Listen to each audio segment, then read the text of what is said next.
అంటే మత కొల్లాలు సృష్టించే పార్టీ కాంగ్రెస్ పార్టీ అంటున్నారు. దేశం కోసం పనిచేసే పార్టీ భారతీయ జనతా పార్టీ అంటున్నారు. బయట ఏమంటున్నారు అంటే హిందూ మతాన్ని రెచ్చగొట్టి హిందూ మతాన్ని ప్రేరేపించి హిందూయిజం అనే ఒక పదం పైన రాజకీయం చేసే పార్టీ బీజేపీ పార్టీ అంటారు. బరాబర్ హిందువుల గురించి పనిచేస్తుంది. రాజ్యాంగంలో ఉంది. ఇది మత కల్లోలం కాదా?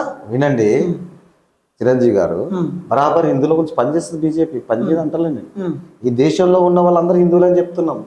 మేము ఇక్కడైతే ఈ దేశంలో ఉండి ఈ దేశం వ్యతిరేకంగా మాట్లాడితే భారతీయ జనతా పార్టీ వ్యతిరేకం. ఓకే, ఈ దేశం తిండి తిని ఈ దేశం గాలి పీల్చి ఈ దేశం వ్యతిరేకంగా మాట్లాడితే బీజేపీ వ్యతిరేకిస్తుంది. అది ముస్లింలైనా క్రిస్టియన్స్ అయినా అందరినీ భారతదేశం పౌరులుగానే స్వీకరిస్తుంది. వేరే తిరిగి కానీ మైనార్టీలకు ఎంత హక్కు ఉందో రాజ్యాంగ ప్రకారం మెజార్టీ హిందువులకు కూడా అంతే హక్కు. హిందువులకు కాల రాస్తే మాట్లాడేది బీజేపీ.